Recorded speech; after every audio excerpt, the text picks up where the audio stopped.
Kilala ang Pinoy sa pagiging madasalin at sobra sa pananampalataya sa pinaniniwalaan nila. May ilan dyan na ginagawa ang lahat matupad lamang ang hiling o kagustuhan nila para makuha ang hinihiling na himala o sabihin na lang nating biyaya.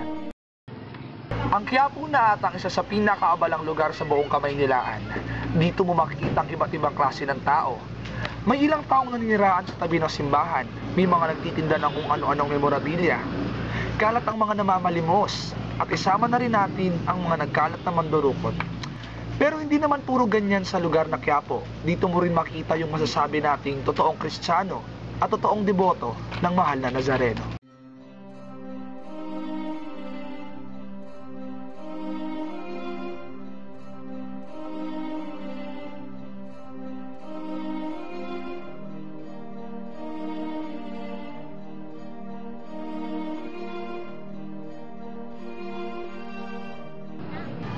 Araw-araw, maraming deboto ang nagtutungo sa Quiapo upang magsimba at mag-alay ng kanilang dasal.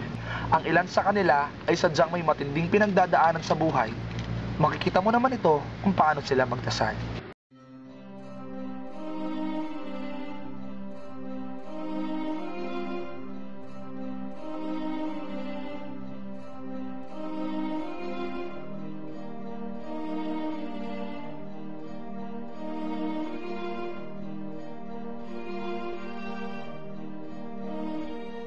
Sa pagmamasid ko sa loob ng simbahan, tila ba para akong nasa isang hawla o kulungan ng mga hiling at dasal na pakiramdam ko sa apat na sulok ng simbahan na iyon, doon umiikot lahat ng kahilingan ng mga deboto sa mahal na Nazareno. Iba't ibang emosyon ang makikita mo. At totoo yung pakiramdam na makikita mo talaga kung seryoso ang isang tao sa ginagawa niya o nagpapakitang tao lang siya para mapansin ng iba. Ano ba talagang kaya pa natin gawin para malampasan natin ang problema sa ating buhay?